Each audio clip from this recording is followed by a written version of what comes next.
Hello दोस्तों, आज हम लोग पढ़ेंगे जीव जगत। अध्याय 1 है, यानी कि जीव जगत पढ़नी। इसकी इंट्रोडक्शन क्लास मैंने करा दिया था। आज हम लोग जीव जगत के मतलब फर्स्ट चैप्टर पढ़ रहे हैं। इसके इंट्रोडक्शन की क्लास हो चुकी है। जो नहीं देखे हैं वो चैनल पे जाके देख सकते हैं, है ना। तो जीव जगत है ना, हमने क्या लिखा हेडलाइन भाई? जीव जगत लिखा। हमने क्या हेडलाइन लिखा भाई? जीव जगत। यानी जीव का मतलब तो आप समझ गए होंगे और जगत का मतलब हमें समझना। तो आप अपने अकॉर्डिंग देखोगे, आप अपने आसपास देखोगे तो बहुत सारे जीव जंतु हैं। तो कुछ जैसे मिल जाते हैं घरों में रहने वाले पालतू जानवर वगैरह। तो जैसे गाय भैंस ये सब जो आप पालते वगैरह हो ना, जैसे पालतू जानवर हो गए। पेड़ पौधे पे कुछ पक्षी वगैरह दिख गए कुछ, तो उनकी रहन सहन आप देखोगे तो बहुत अलग है यार। कोई धरती पे रहता है, कोई जल में रहता है, कोई वृक्षों पे रहता है, कोई पहाड़ में रहता है, कोई समुद्र में रहता है, कोई गर्म जल के झरने में रहता है, कोई ठंडे जल के झरने में रहता है। मतलब उनकी ना एक दुनिया अद्भुत है अगर ध्यान से देखा जाए प्राकृतिक को, है ना। उनमें जो जीव पाए जाते हैं सारे जीव जंतु, अगर उनको बड़ी ध्यान से आप देखो तो एक अद्भुत संरचना लगती है। एक तितली को अगर आप देखोगे किसी फूल पे बैठी हुई, तो मतलब कितना लगता है ना कि कितना अच्छा है प्राकृतिक। उनकी रंग बिरंगे पंख। बहुत सारे ऐसे जीव जंतु हैं जो देखने के बाद बहुत ही अट्रैक्टिव लगते हैं, है ना। तो उनकी जो रहने की जगह है ना, एक लाइन में अगर कहा जाए मेरे दोस्त, उनकी जो रहने की जगह है उसे हम जगत बोलते हैं, है ना। और जीव का मतलब आप सब पहले से जानते हो। तो जीवों की जो आवास होती है, रहने की जगह, है ना। तो यहाँ पे लिख सकते हैं जीवों की रहने की जगह या आवास को हम जीव जगत कहते हैं। ये अपने से बना दिया मैंने दोस्त, मतलब इनके अकॉर्डिंग मैंने बना ली कि जीवों में अब जीव जगत की मतलब ही क्या हो सकती है कि जीवों की रहने की जो आवास है ना, उसे हम लोग क्या कहते हैं? जीव जगत कहते हैं। ये भी कोई टॉपिक वगैरह नहीं है, बस इंट्रोडक्शन थी, थोड़ी सी बची हुई है। इससे पहले तो मैंने बताया है, उनकी सारी इंट्रोडक्शन मैंने बता दी है। अब आते हैं इसमें जो पहली टॉपिक है उसकी बात करेंगे। तो इसमें जो पहली टॉपिक है वो है इनकी पहली टॉपिक हम बात कर लेंगे। पहले इनकी पहली टॉपिक क्या है? तो इनकी जो पहली टॉपिक है वो जीव जगत में विविधता है। पहली टॉपिक क्या है भाई? जीव, ये लो भाई, जीव जगत में विविधता। विविधता। अब बोलो, ये जो जीव जगत है इसके बारे में आप जानते हो। अब क्या आ गई? विविधता, है ना। इसके बारे में हमें जानना है। विविधता, विविधता का मतलब होता है भिन्नता। विविधता का मतलब क्या होता है? भिन्नता। अब हम कहेंगे कि जो जीव है, क्या सभी जीव एक ही तरह के हैं? नहीं है। सभी पेड़ पौधे एक ही तरह के हैं? नहीं है। कुछ बड़े हैं, कुछ छोटे हैं, कुछ विशाल है। पेड़ों में भी बहुत सारे प्रजातियां हैं। कुछ ऐसे हैं कि हम अपने घरों में लगा लेते हैं, और कुछ ऐसे हैं कि हमारे घर से भी बड़े होते हैं, है ना। तो दोस्त वो जो है ना, सभी की प्रजातियां अलग अलग है जीवों की। कुछ छोटे जीव होते हैं, कुछ बड़े जीव होते हैं। कुछ तो जीव ऐसे हैं ना मेरे दोस्त कि उसे हम खुली आंखों से नहीं देख सकते। उसे देखने के लिए हमें माइक्रो सूक्ष्मदर्शी की जरूरत पड़ती है। और ये बात आप भी जानते हो। मतलब जीवों की बहुत अलग अलग सी किस्में हैं। अगर हमें ये सब देखना है तो हमें बड़े से घने जंगल की ओर जाएंगे, तो हमें और अधिक मात्रा में जीव जंतु मिलेंगे।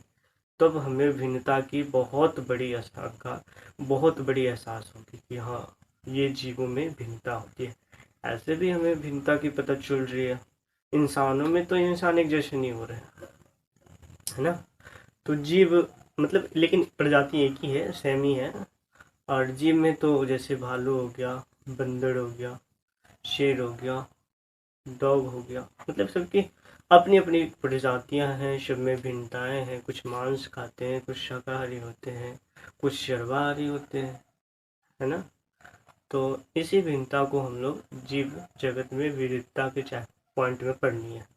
अब हम इन लोगों को पाए जाने वाला जो जीवों में जो पाए जाने वाली भिन्नता है उसी को हम लोग विविधता कहते हैं।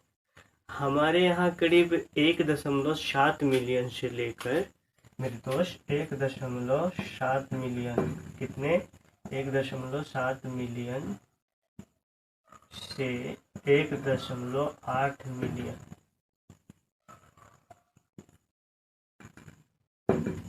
तक के जीव जंतुओं का मतलब खोज अभी तक लगभग में की गई है। और भी प्रजातियां हो सकती है, मतलब ये तो लगभग अनुमान है, और भी प्रजातियां हो सकती है। तो इन सभी जीव जंतु को जो नाम देने की प्रक्रिया है, जैसे हमने कहा गाय, नहीं तो गाय सुनते ही हमको उनके लक्षणों का, उनके आवाज का भी पता चल जाता है मेरे मस्तिष्क में। अगर मैंने कहा कुत्ता, डॉग जिसे बोलते हैं, तो उसकी कुछ लक्षणें हमारे मस्तिष्क में चलने लगती है। नहीं तो उन जीवों की जो नामकरण की पद्धति है, मतलब उनकी नाम जो रखने की पद्धति, उसे बोलते हैं नामकरण पद्धति। नामकरण पद्धति मेरे दोस्त क्या बोलेंगे उसे, नामकरण पद्धति, है ना। और उनकी जो मतलब नाम लिख रख दिए, फिर हमें तो पहचान हो जाता है ना कि चलो गाय है, बैल है। देखो दोनों एक ही प्रजाति के, जैसे एक हम ले लेते हैं सेम प्रजाति के मेल और फीमेल, जैसे गाय हुए तो ये, और बैल दोनों सेम प्रजाति के हैं, लेकिन ये मेल है और वो फीमेल है, दोनों की सेम, है ना। ये फीमेल है गाय और मेल ऑक्स, है ना। तो दोनों सेम ही प्रजाति है, फिर भी हमको पता है ना। तो ऐसे मतलब नामकरण और पहचान देने की काम किसने किए, तो पहचान और नामकरण देने की काम भाई Carlo Linnaeus, Carlo Linnaeus.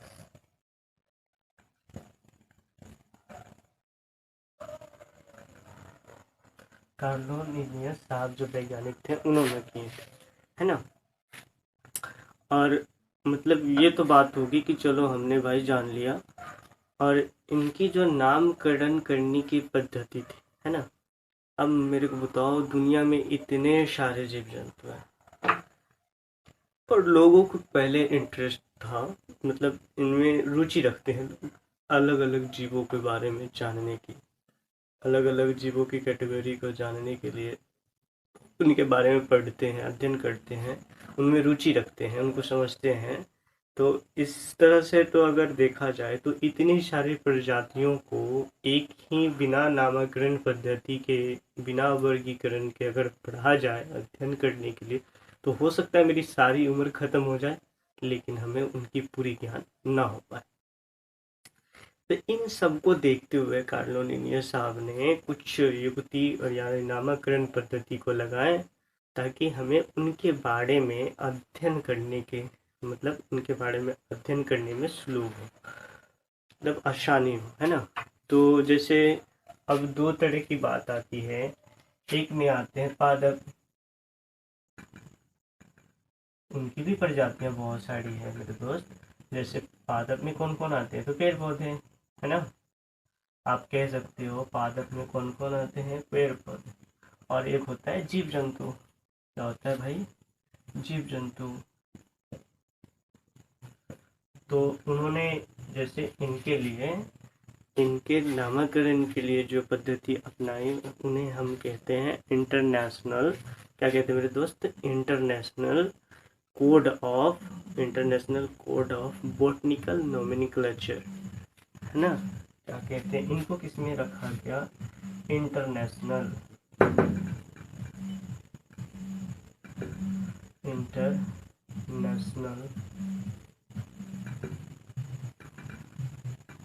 Code of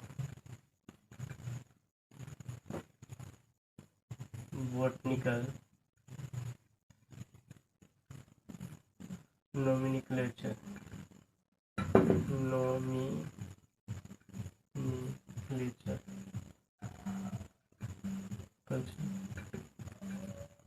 nomenclature, जिसको हम लोग बोलते हैं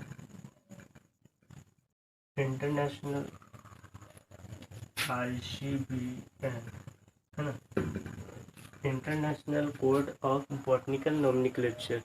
इसमें हम लोग पढ़ते हैं पेड़ पौधे के प्रजातियों के बारे में, ठीक है।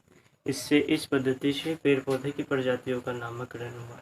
अब आती है कि अब जीव जंतु के लिए भी तो होना चाहिए ना, तो जीव जंतु की पद्धति के लिए उन्होंने भाई इसके लिए जीव जंतु के लिए उन्होंने दिया international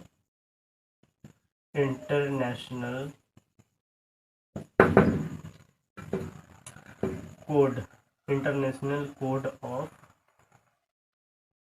zoological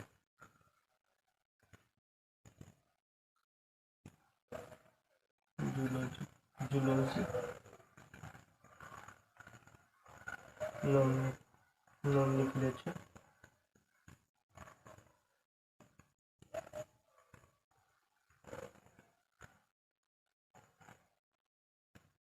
international zoological nomenclature,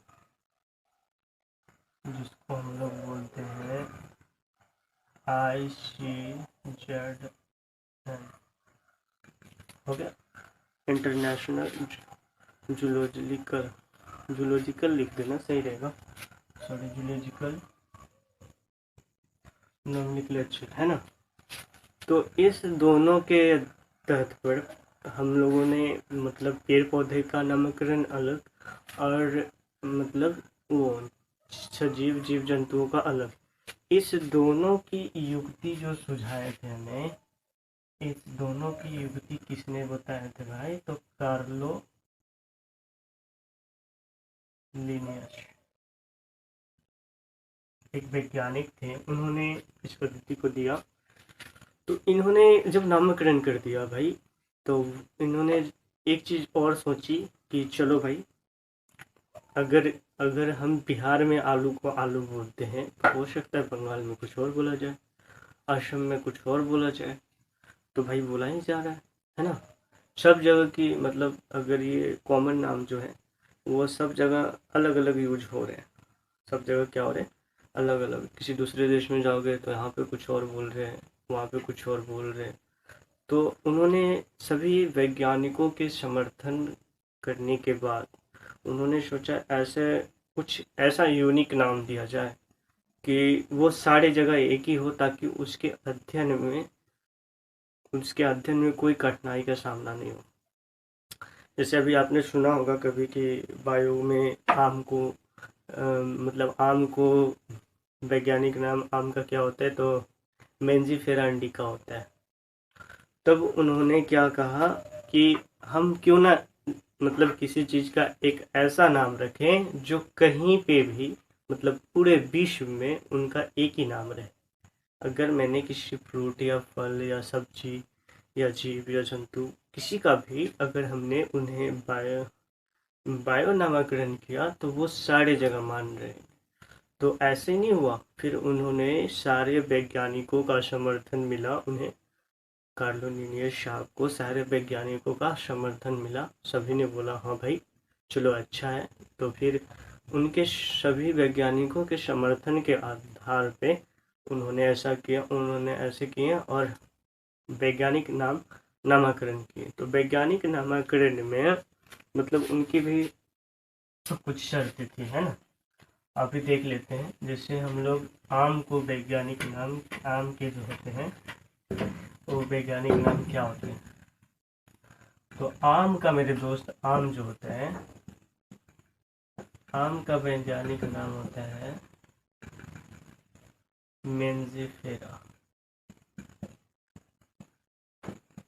Mangifera indica. अब देखो इसमें भी दो कंडीशन थी, इसको द्वि नामकरण पद्धति कहते हैं, बाइनोमियल नोमेनक्लेचर, है ना।